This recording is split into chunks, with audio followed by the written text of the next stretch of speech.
Same atomic number different atomic mass, ठीक है, या same proton number different nucleon number.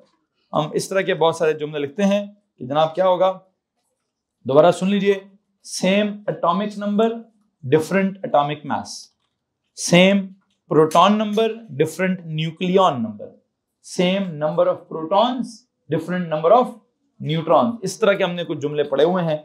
उसमें मैंने एग्जांपल किस किस की दी थी, इससे पहले कि एग्जांपल पे जाऊं, मैं एक दफा दोबारा आप में से किसी से सुनना चाहूंगा कि आइसोटोप्स की क्या डेफिनेशन है।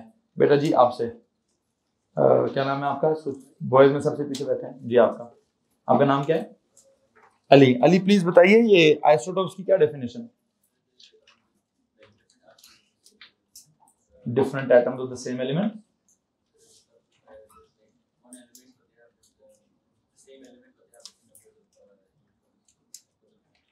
मतलब आगे बेसिकली आगे it's the same atom same element, I mean this, I mean that। काम खराब हो गया, मजा नहीं आया पुत्र, मजा नहीं आया। मैंने कल कहा था जुमले में थोड़ी गड़बड़ है आपके साथ। आपका नाम क्या है? इब्राहिम।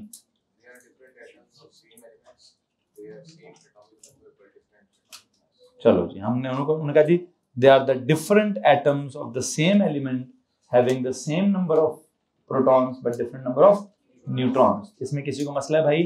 बच्चों प्लीज याद रखें कि आपको क्या करना है, आपको जब भी आप ओ लेवल के फाइनल ईयर में आते हैं तो बातें करना आनी चाहिए, वो जो आपस में करते हैं वो वाली नहीं।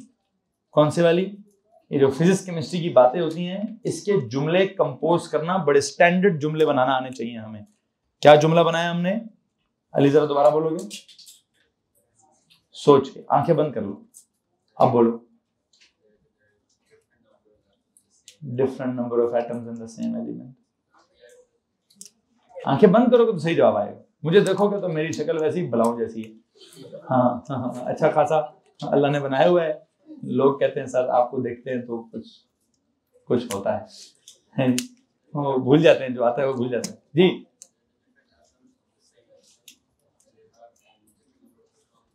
Different number of protons. क्या कर रहे हैं यार, क्या कर रहे हैं, क्या स्ट्रेस है तुझे? इजी इजी इजी इजी बेटा, इजी इजी, इतना ऊंचा नहीं हंसता यार। भूल तो जाते हो, भूल नहीं रहे हो, फोकस नहीं कर पा रहे हो। ये भूलना नहीं है, इट्स नॉट बीइंग, आप फोकस नहीं हो, आप इर्द गिर्द के माहौल को से डिस्ट्रैक्ट हो रहे हो। आप प्लीज अपनी आंखें बंद कर सकते हो। समटाइम फोकस करने के लिए इंसान अगर आंखें बंद कर ले तो ज्यादा अच्छे से फोकस कर सकता है। आप मुझे देखते जाओगे तो सही जवाब भी गलत हो जाएगा जी।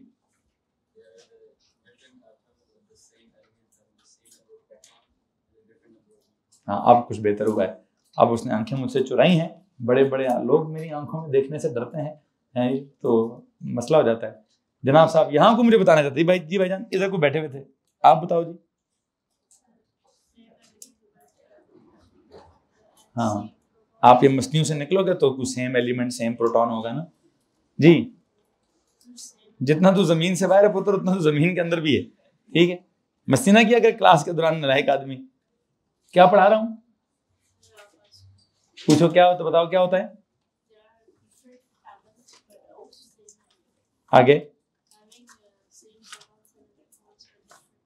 हाँ, अब ठीक बोला उसने, ठीक है जी। कहता है क्या होते हैं sir? They are different atoms of the same element having same number of protons, same number of electrons but different number of neutrons. ये बात भी एक्सेप्टेबल है जनाब, एक्सेप्टेबल है। और अगर किसी को कोई मसला है तो हाथ खड़ा कर सकते हैं जी। इसकी डेफिनेशन में किसी को मसला है? नो। हमने एग्जांपल कौन सी दी थी? एग्जांपल कौन सी दी थी जी? टॉपिक था आइसोटोप्स और हम एग्जांपल दे रहे थे क्लोरीन की। क्लोरीन के कितने आइसोटोप्स होते हैं? दो। कौन से वाले? क्लोरीन 35 और क्लोरीन 37। ये क्लोरीन 35 में और क्लोरीन 37 में, इन दोनों को हम लिखते कैसे थे? अगर आपको याद हो तो एक को लिखा है 1735, एक को लिखा है 1737। अच्छा, इसका एटॉमिक मास क्या है? 35। इसका एटॉमिक मास क्या है? 37। इसका न्यूक्लियॉन नंबर क्या है 35, इसका न्यूक्लियॉन नंबर क्या है 37, इसका एटॉमिक नंबर क्या है 17, इसका एटॉमिक नंबर क्या है 17, इसका प्रोटॉन नंबर क्या है 17, इजी आस्ते आस्ते, ठीक है। इसका प्रोटॉन नंबर क्या है 17, इसके नंबर ऑफ प्रोटॉन्स कितने हैं, तो उसके नंबर ऑफ प्रोटॉन्स कितने हैं 17, इसमें इलेक्ट्रॉन्स कितने हैं 17, उसमें भी इलेक्ट्रॉन्स कितने हैं, लेकिन इसमें न्यूट्रॉन्स कितने हैं 35, न्यूट्रॉन्स कितने हैं, नो न्यूट्रॉन्स है 35 माइनस 17 दैट इज 18, इसमें न्यूट्रॉन्स कितने हैं, इधर आगे देखेंगे बेटा, आगे देखेंगे बेटा जी, आगे देखेंगे 37 माइनस 17 इस कितने 20 न्यूट्रॉन्स हैं इसके अंदर, कितने। तो खैर ये सारी बातें तो मैंने आपको कल लिखवा दी थी। फिर मैंने आपको क्या कहा था, एंड पे क्या लिखा था जी, नेचुरल अबंडेंस, नेचुरली ये कितना अबंडेंट है और नेचुरली ये कितना अबंडेंट है। हमारी आखिरी बात ये लगी हुई थी कि सर इसकी अबंडेंस ज्यादा है और उसकी अबंडेंस कम है। मैंने कहा था ये कितने परसेंट है और ये कितना है। फिर किसी ने मुझसे पूछा कि सर जी क्या मतलब है इस बात का कि ये वाला ज्यादा अबंडेंट है और वो वाला कम अबंडेंट है। प्लीज ये सवाल है, आप में से कोई भी हाथ खड़ा करें और मुझे समझाने की कोशिश कीजिए कि one is more abundant, the other is less abundant, one is 75% abundant, the other is 25% abundant. क्या मतलब है इस बात का। जी आपका नाम क्या है। अलीशा। अलीशा प्लीज आप बताएं।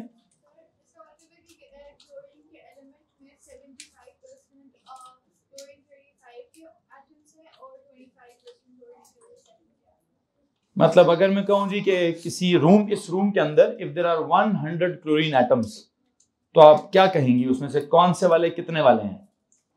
इन दिस रूम देयर इज बहुत सारी गैसेस हैं यहाँ पर, अगर मैं कहूं क्लोरीन भी है and there are 100 atoms of chlorine, then what, तो 75 एटम्स वुड बी क्लोरीन 35 वाले and 25 atoms would be chlorine 37 वाले। ये उसका मतलब है उसकी अबंडेंस का, ठीक है। सिमिलरली अगर मैं कहूं जी इस कमरे में there are 1000 chlorine atoms, then what, then 750 कौन से वाले हैं, ये वाले हैं, और 250 कौन से वाले हैं, ये वाले हैं। तो बनते वो 75% ही हैं या बनते वो 25% ही हैं। इसमें किसी को मसला तो नहीं है, एनीवन। अच्छा, अब जब एक की परसेंटेज कम है और एक की परसेंटेज ज्यादा है, ठीक है, तो हमने आपको कल कहा इसके फौरन बाद आपने क्या किया है, इसके फौरन बाद हमने आपको बोला जी कि find what, find the average atomic मास। ये जो हमने एवरेज एटॉमिक मास निकाला है, जरा प्लीज चेक करेंगे, लिखना नहीं है सिर्फ सुनना है कि आपके पास कल सवाल क्या था। Find the average atomic mass. Okay, इसका एटॉमिक मास क्या था 35, इसका एटॉमिक मास क्या है 37। तो अगर आपके पास क्लोरीन के दो डिफरेंट आइसोटोप्स हैं, दो डिफरेंट एटम्स हैं, उनके दो डिफरेंट एटॉमिक मैसेज हैं, तो उनकी एवरेज निकालनी है। ये एवरेज निकालने का बिल्कुल सिंपल तरीन तरीका क्या होता है। मोहम्मद उमर कल कहते सर पता ही नहीं है एवरेज कैसे निकालते हैं, तो पूछ कैसे लिया आपने, लेकिन फिर भी कुछ तो बने को पता होता है कि अगर मैं कहूं जी मैंने कल जो है 10 घंटे पढ़ाए और आज मैं 8 घंटे पढ़ाना चाहता हूं, अगर मैं कहूं जी मैंने कल 10 आवर्स पढ़ाया और आज मैंने 8 आवर्स पढ़ाना है, तो मेरी एवरेज क्या होगी। नहीं, एवरेज 100% थी ऐसा नहीं, मेरे दो दिनों की एवरेज क्या है, एक दिन मैं 10 आवर्स पढ़ाऊं, अगले दिन मैं 8 आवर्स पढ़ाऊं, what is the average. Average is 9। कैसे, किसने बोला एवरेज इज 9, समझाएं भाई जरा। वो कहते हैं सर 10 और 8 में से 10 में से एक कम कर दें, 8 में से एक ज्यादा कर दें, तो दोनों 9 हो जाते हैं। कुछ है कह रहे हो, चलो कोई और समझाओ जी। जी बेटा आप एंड पे जी। वो कहते सर जी ओ पता नहीं O1 में के ग्रेड 6-7 में हमने पढ़ा है, एवरेज निकालने के लिए हम क्या करते हैं, दो चीजों को ऐड करते हैं, ऐड करके डिवाइड बाय 2 करते हैं। शायद आपने भी पढ़ा होगा, किस क्लास में पढ़ा था, 8th में या 9th में। ये फॉर्मूला होता है कि जब भी कभी एवरेज निकालनी हो तो दो चीजों को क्या कर लेते हैं, ऐड करके डिवाइड बाय। तो 10 को और 8 को अगर ऐड कर दें कितना हो जाएगा, 18 को 2 से डिवाइड करें तो कितना होगा, तो एवरेज कितनी हुई। तो वो ज्यादा आसान है सर, एक दिन 10 घंटे पढ़ाया है, एक दिन 8 घंटे पढ़ाया है, तो 10 और 8 के बिल्कुल दरमियान में क्या है, एक दिन 8 आवर्स, अगले दिन 10, तो 8 और 10 के बीच में क्या है, 9 ना। एक ये तरीका है एवरेज का, और ये निकलती कैसे है, या तो 8 और 10 के बीच में क्या है, या फिर क्या होगा 8 + 10 होल डिवाइड बाय, ये होता है नॉर्मल एवरेज। आप में से प्लीज हाथ खड़ा करके बताइए किस किस ने इसकी एवरेज निकालने के लिए 35 + 37 डिवाइडेड बाय 2 करके 36 आंसर निकाला है। एनीवन जी, 1 2 3 4 5 6 7 8 9 10 लोगों ने दोनों को ऐड किया और ऐड करके ये 36 जवाब निकाल दिया है। ठीक है, बाकी ने क्या किया, ये भी आपने क्या किया, हाँ गूगल किया है जी जी जी हैं, चलो वो ठीक है, पिछले साल वाला काम है। जिस आपने क्या किया था, क्यों भाई, मतलब क्यों किया आपने उसको मल्टीप्लाई, वो कहते हैं सर जी हमने ये किया है, ये वाला ये कह रहे हो 35 multiply bye 75 plus 37 multiply bye 25 फिर होल डिवाइड बाय 100, इसका आंसर क्या है, चलो ठीक है, लेकिन एक मसला है, ये एवरेज कहां पड़ी है, मैथ्स में तो ये वाली एवरेज होती है, मैथ्स में तो ऐसे एवरेज निकालते हैं ना। अभी आपने कहा सर वो 10 और 8 के दरमियान में जो है वो एवरेज है, फिर किसी ने कहा सर ये दोनों को ऐड करें 2 से डिवाइड करें वो एवरेज है, तो उस हिसाब से तो 35 और 37 के दरमियान में क्या है, 35 और 37 के दरमियान में क्या है भाई, 36 है, तो एवरेज 36 आनी चाहिए। या फिर क्या होना चाहिए सर, 35 + 37 डिवाइड बाय 2 करें तो 36 आंसर आता है। मुझे तो इस एवरेज का पता है, ये वाली एवरेज का फार्मूला किसने निकाला है, कहां से निकाला है, वो हाथ खड़ा करे जी जो मुझे समझाना चाहेगा कि सर जी एवरेज तो ऐसे ही निकलेगी। अभी एनीवन प्लीज, आधी क्लास ने निकाला है भाई ऐसे, 10 में से बाकी 100 से ज्यादा बच्चे यहाँ पे, 10 ने किया ये वाला काम, 90 ने किया ये वाला काम, बताओ जी क्यों किया, कैसे किया, मोर एक्यूरेट है, एक्यूरेसी फिर मुड़ के आ गई है यार, एक्यूरेसी अभी हमने पढ़ी नहीं है, पता नहीं कहां से ले आए हो, नहीं एक्यूरेसी से कोई ताल्लुक नहीं है इसका। एनीवन एल्स प्लीज, आप कह रहे मैंने क्यों पढ़ा है, ये कैसे एवरेज निकलती है, बताओ ना क्या समझाया, ये पूछ रहा हूँ। सर अगर 175 बनते हैं जिनका हाँ समझाओ समझाओ, सुनो सुनो प्लीज बच्चों, सुनो जी इधर ध्यान दो। सर 100 में से 75 बनते हैं जिनका वजन 35 है और बाकी 25 है जिनका वजन 37 है, तो उनको आपस में मल्टीप्लाई करके बैठना है।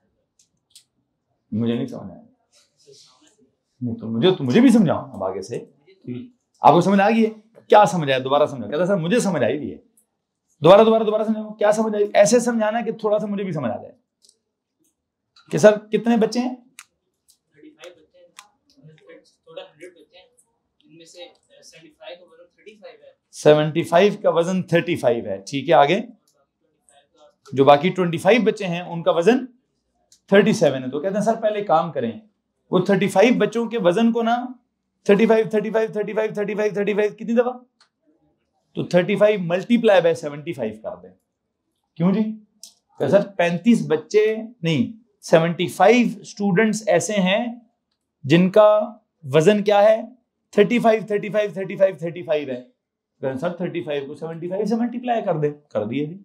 फिर क्या सर 25 बच्चे कैसे हैं, 25 बच्चे ऐसे हैं जिनका वजन कितना है, वो तो 37 है, तो सर फिर 37 मतलब कितनी दफा 37 × 25 कर दें, फिर क्या करें सर टोटल बच्चे तो 100 थे, तो डिवाइड 2 से क्यों करें, डिवाइड तो हम किससे करेंगे 100 से करेंगे, तो जब 100 से करेंगे सर फिर तो ऐसे एवरेज निकलेगी। तो उस बच्चे ने अपने दिल में जो ख्याल था वो बयान कर दिया है, ठीक है जी। किस किस को समझ आया जी, चलें बहुत थोड़ों को समझ आया है, ओके। अब मैं और आगे चलता हूँ, इसके अलावा किसी और के दिल में क्या ख्याल था कि ये ऐसा क्यों करना है जी, उसने कहा सर जी वो देर आर 75% एटम्स जिनका मैस इतना है, देर आर 25% एटम्स उनका मैस इतना है, तो इसको इससे मल्टीप्लाई कर दे, इसको इससे मल्टीप्लाई कर दे। अच्छा ठीक है, आप कुछ और समझते हैं? कोई और अगर अपनी एक्सप्लेनेशन देना चाहे? जी पुत्र।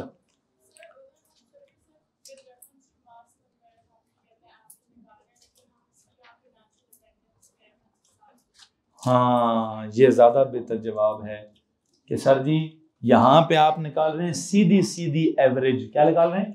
यह है नॉर्मल एवरेज। यहां पर आप निकाल रहे हैं वेटेड एवरेज। क्या निकाल रहे हैं भाई? ये कौन सी एवरेज है? फाइंड द एवरेज एटॉमिक मास। तो यही जवाब है, एवरेज ऐसे ही निकलती होती है। लेकिन अगर मैं कहूं find the weighted average mass, इसका मतलब क्या है?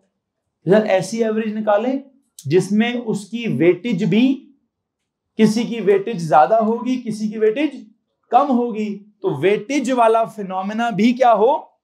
वेटेज वाला फिनोमेना भी इंक्लूड होगा। तो क्या होगा जी? सर वेटेज इंक्लूड करेंगे तो फिर सीधी सीधी एवरेज नहीं निकलेगी। फिर कैसी एवरेज निकलेगी? फिर हमें कुछ करना पड़ेगा कि 35 को उसकी वेटेज से मल्टीप्लाई करें। क्या है 35 की weightage? 75%। I hope you understand weightage. शायद आपने सुना होगा फलाने पेपर की वेटेज क्या होती है, कम होती है, तो फलाने पेपर की वेटेज क्या होती है। सुने कि नहीं सुने? क्या हम जब पेपर्स अभी आगे देंगे, मिसाल के तौर पे केमिस्ट्री के 3 पेपर्स की बात करता हूं, एक आपका एमसीक्यूज वाला पेपर होगा, एक आपका थ्योरी वाला पेपर होगा, और एक आपका एटीपी होगा। सबसे ज्यादा वेटेज किसकी होगी? थ्योरी वाले पेपर की। सबसे कम वेटेज किसकी होगी? एटीपी वाले पेपर की। दरमियानी वेटेज किसकी होगी? आपको पता है आपके ओवरऑल मार्क्स कैसे कैलकुलेट होंगे? वो आपके जो सबसे ज्यादा वेटेज वाला पेपर है उधर के मार्क्स को उसकी वेटेज से मल्टीप्लाई कर देंगे, फिर एटीपी वाले मार्क्स को एटीपी की वेटेज से मल्टीप्लाई कर देंगे, फिर एमसीक्यूज वाले नंबरों को एमसीक्यूज की वेटेज से मल्टीप्लाई कर देंगे, फिर होल डिवाइडेड बाय 100 कर देंगे। तब आपका वो ओवरऑल स्कोर आएगा एक। अब वो ओवरऑल स्कोर पता नहीं किस थ्रेशोल्ड पर होगा, किस बाउंड्री में होगा, ए की बाउंड्री में होगा कि ए स्टार में होगा, वो तो बात का मसला होगा। बुनियादी बात यह है, आपकी इतला के लिए अर्ज है, ये कौन सी एवरेज है जी? अगर आप ये वाली एवरेज निकालेंगे, दिस इज सिंपल या नॉर्मल एवरेज।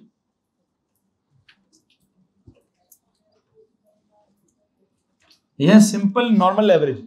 लेकिन ये वाला फॉर्मूला कब अप्लाई होगा? कि अगर दोनों की वेटेज क्या होती, अब आते हैं इस बात की तरफ, अगर दोनों की वेटेज क्या होती? सेम होती, तो मैं क्या करता? मैं सीधा सीधा नॉर्मल फॉर्मूला अप्लाई करता। ठीक है, ये जो मैंने एवरेज निकाली है, this is simple normal average का मैंने फॉर्मूला लगाया है। लेकिन this formula is valid only if क्या? Only if the weightage of both the values is same. Since the weightage is different, so this formula is not valid. तो जिस किसी ने ऐसे लिखा है, प्लीज इसके नीचे जाके लिखें। ये जो सिंपल नॉर्मल एवरेज का फॉर्मूला होता है a प्लस बी ओवर 2, लेकिन इसके आगे this formula is only valid, क्या लिखेंगे जी? बल्कि अगर आप लोगों ने नहीं लिखा तो पेज के कटा में लिखा तो सही था ना भाई। यार कोई बात नहीं, जिस किसी ने ये लिखा हुआ है वो पेज के हेडर पे लिख दें। ठीक है, ये चलो साइड पे जैसे भी लिख रहे हो लिखो यार। मैंने सवाल लिखा है, पहले मैंने ये जवाब निकाला है, ये जवाब निकालने के लिए मैंने क्या लिखा? a प्लस बी ओवर 2 वाला फॉर्मूला लगाया है। और मैं इसके आगे क्या लिख रहा हूं?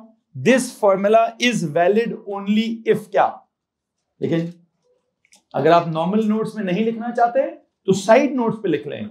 साइड नोट्स पे नहीं लिखना चाहते तो पेज के हेडर पे लिख दें। लिखना क्या है?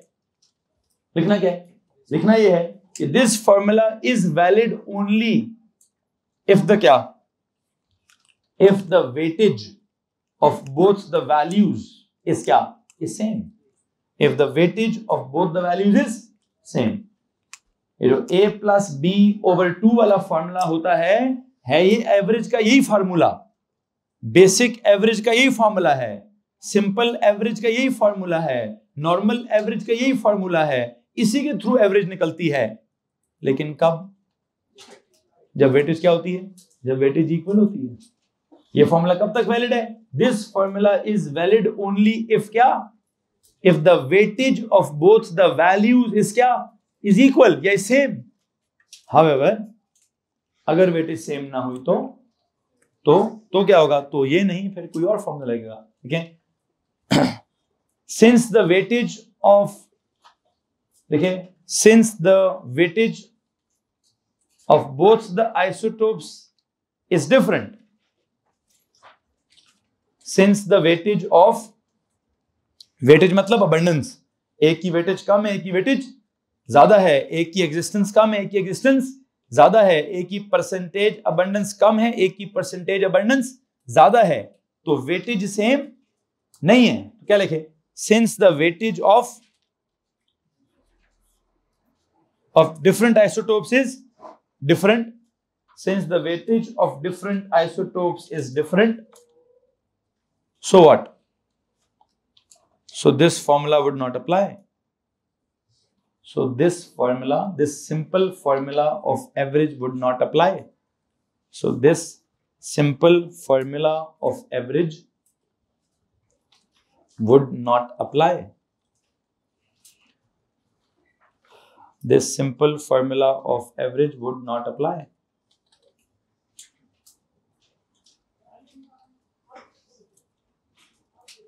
Would not apply.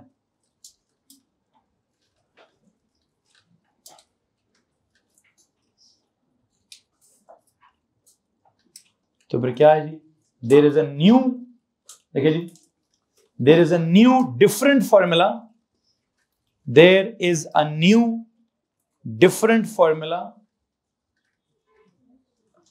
इसके साथ के नोट्स खत्म हो गए जी, आएगा लिखेंगे there is a new different formula for the weighted average,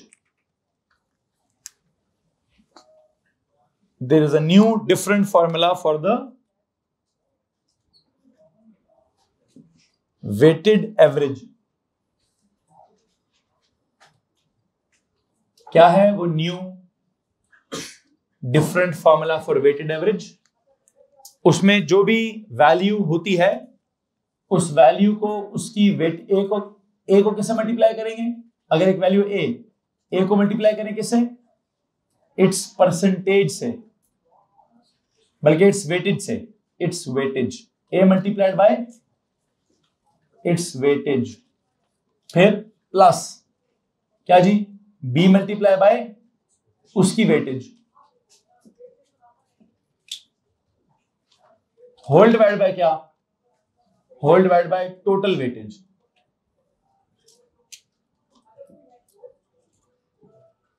या तो ये लिख दें, और जो वेटेज वाली टर्म है इसके लिए बेहतर है कि मैं परसेंटेज लिख दूं। क्या लिख दूं, मैं लिखूंगा जी A multiply by its percentage,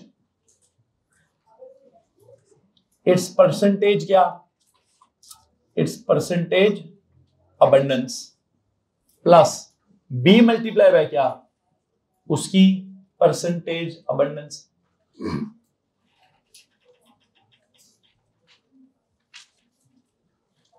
whole divide by क्या, टोटल परसेंटेज अबंडेंस, वो कितनी होगी वैसे 100%, टोटल परसेंटेज कितनी होगी 100, लिखेंगे टोटल परसेंटेज।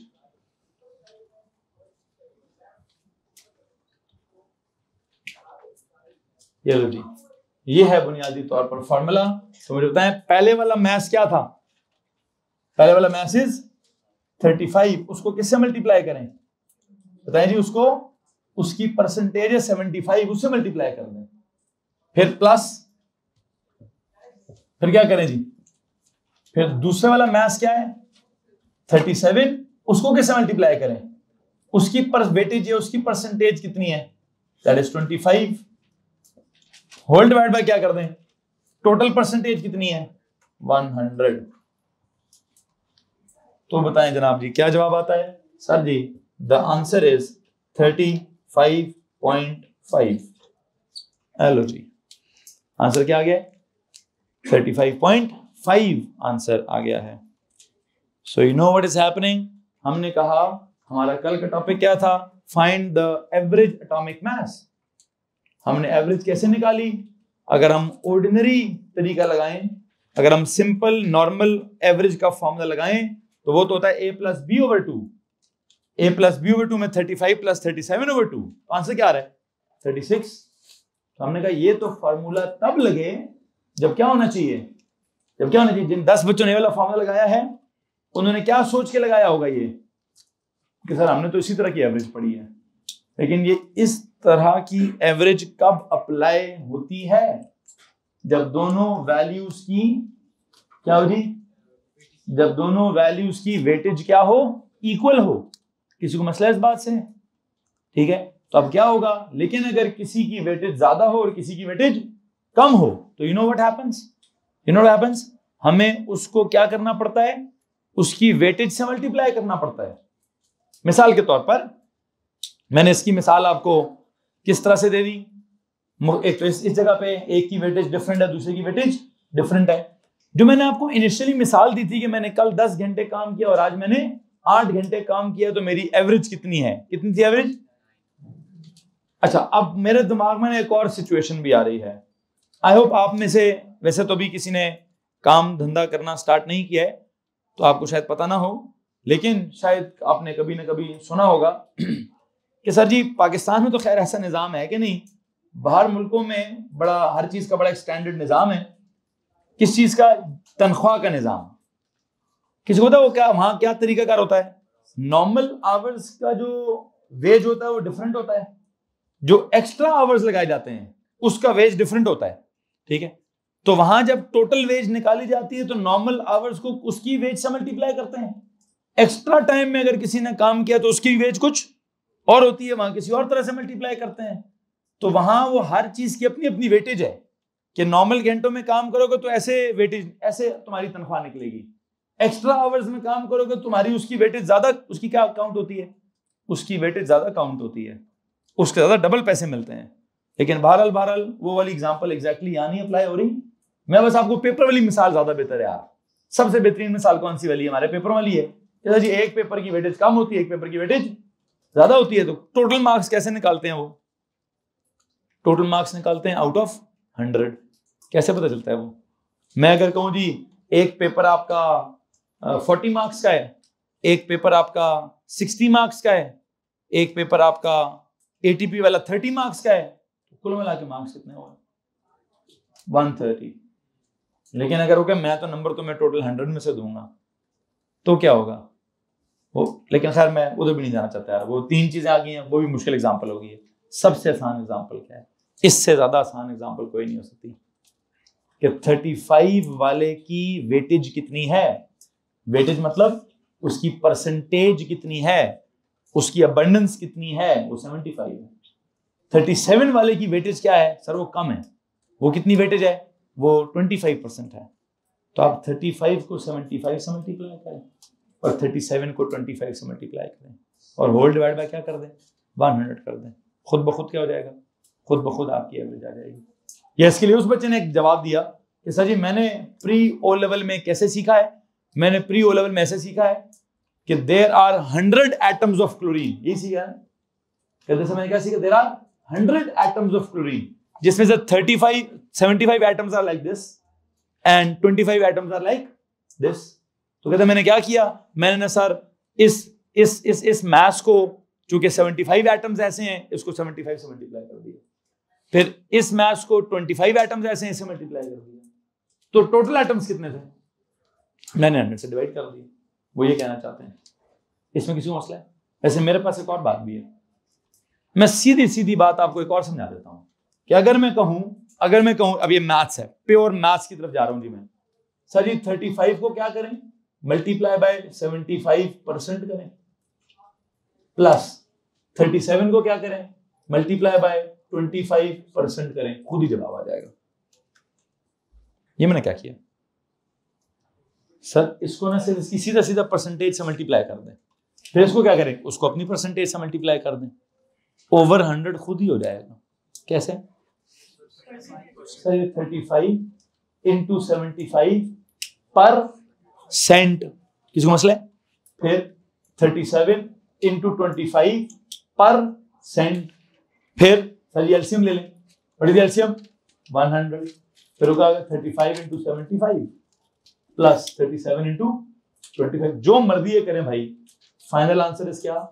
यार मैं आपको मैथ्स सिखाने का टीचर नहीं हूं, ठीक है, कि मैं आपको पहले, लेकिन क्या करूं, मेरे फिजिक्स केमिस्ट्री में कहीं ना कहीं क्या इन्वॉल्व होता है, क्या तेरी मैथ्स इन्वॉल्व होती है, ठीक है। आज के लेक्चर में कौन सी मैथ्स इन्वॉल्व हुई है, सिंपल एवरेज और वेटेड एवरेज।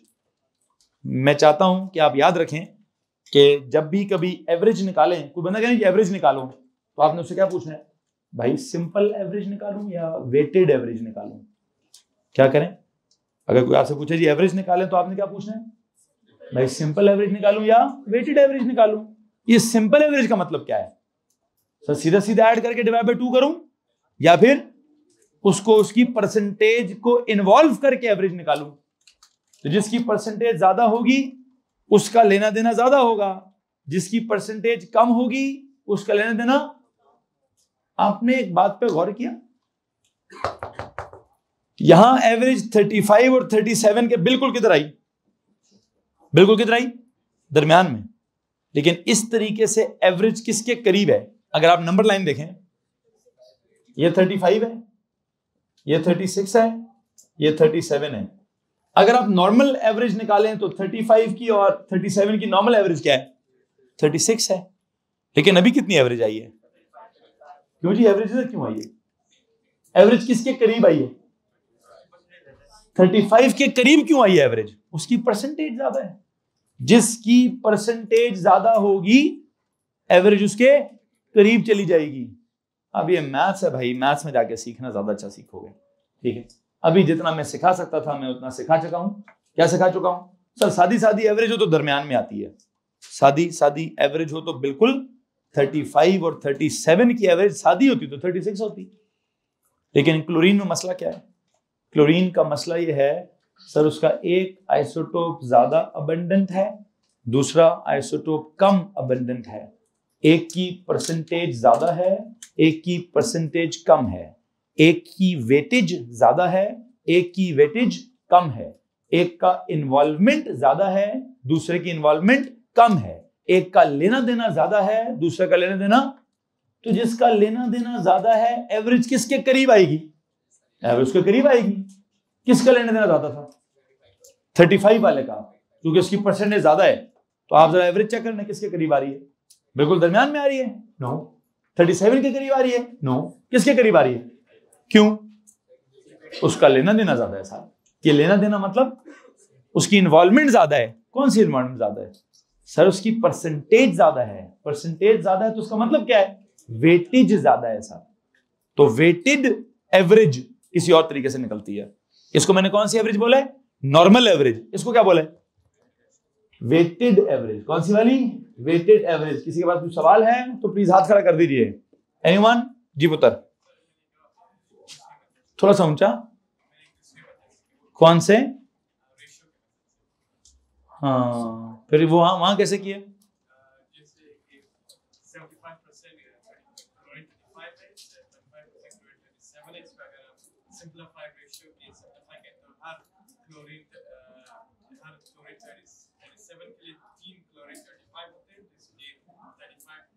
आपने 3:1 कर दिया। हाँ तो वो कहते हैं सर मैंने 75 और 25 को क्या कर दिया, मैंने उसको 3:1 कर दिया। क्या कर दिया, अब जरा इस बात को सुने, बड़े मजे की बात है। वो कहते सर मैंने परसेंटेजेस नहीं की, मैंने रेशोस की हैं कि ये इसके कितने पार्ट्स हैं। आपने उसको कितने पार्ट्स बोले, आपने इसको 3 पार्ट्स बोला है। ये बहुत इंपॉर्टेंट बात है जी, गौर से सुने। इसको क्या बोला है, 1 पार्ट बोला है। तो टोटल पार्ट्स कितने हो गए, 4। वो कहते सर फिर मैंने क्या किया था, मैंने ऐसा किया था, क्या करूं, 35 multiply by 3 plus 37 multiply by 1। Please सबके सब बताएं, होल डिवाइड बाय क्या, 4। क्यों, डिवाइड किसे करना होता है, टोटल वेटेज से। अब टोटल वेटेज कितनी है इस वक्त, इसकी वेटेज होगी 3 पार्ट्स, उसकी वेटेज होगी 1 पार्ट, तो टोटल वेटेज कितनी होगी 4 पार्ट्स। तो क्या करें, जरा कैलकुलेटर निकाल के चेक करो, यहां से क्या आता है, कैलकुलेटर निकालो जी, यहां से चेक करो क्या आता है। 35 multiply by 3 plus 37 multiply by 1 whole divide by क्या, सेम आता है। सर यहां से भी 35.7 तो इसका मतलब ये भी ठीक है और वो भी ठीक है। अब ये तो उन्होंने सवाल ही चेंज कर दिया। मैंने परसेंटेजेस के साथ कराया, उन्होंने कैसे किया? उन्होंने रेशो से कर लिया। क्यों? उनकी मैथ्स में एक नॉलेज है कि सर ये जो रेशो होता है और जो परसेंटेज होती है, ये दोनों चीजें क्या होती हैं? सेम होती हैं। मैथ्स में पहुंचे हो, यहां पे फ्रैक्शन पे पहुंचे हो, फ्रैक्शन को परसेंटेज नहीं बोला, बोल दिए। कहीं ना कहीं आप पढ़ोगे मैथ्स में सर फ्रैक्शन और परसेंटेज और रेशो ये अलग अलग चीजें, एक ही चीजें हैं भाई। तो आप परसेंटेज के हिसाब से करोगे तो 75 और 25 कुल मिला के 100 से डिवाइड करना पड़ेगा। आप रेशो के हिसाब से करोगे तो इंटू 3 इंटू 1 कुल मिला के 4 से डिवाइड करना पड़ेगा। तो मैंने बहुत सारी मैथ समझा दी है। अगर आप कहते हो कि सर जी हमें ना ये वाली मैथ भी अजीब लगी है तो लो जी मिटा देता हूं। अगर आप कहते हो सर जी हमें ना ये वाली मैथ भी अजीब सी लगी है तो लो जी मैं ये भी मिटा देता हूं।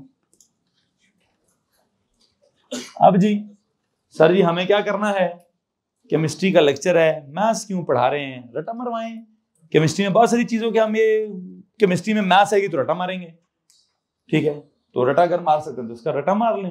अंडरस्टैंडिंग जितनी देनी है मैं दे चुका हूं। सवाल आपके पास कोई है तो हाथ खड़ा करें। एनीवन? चलो जी, that's it. I will see you tomorrow. तब तक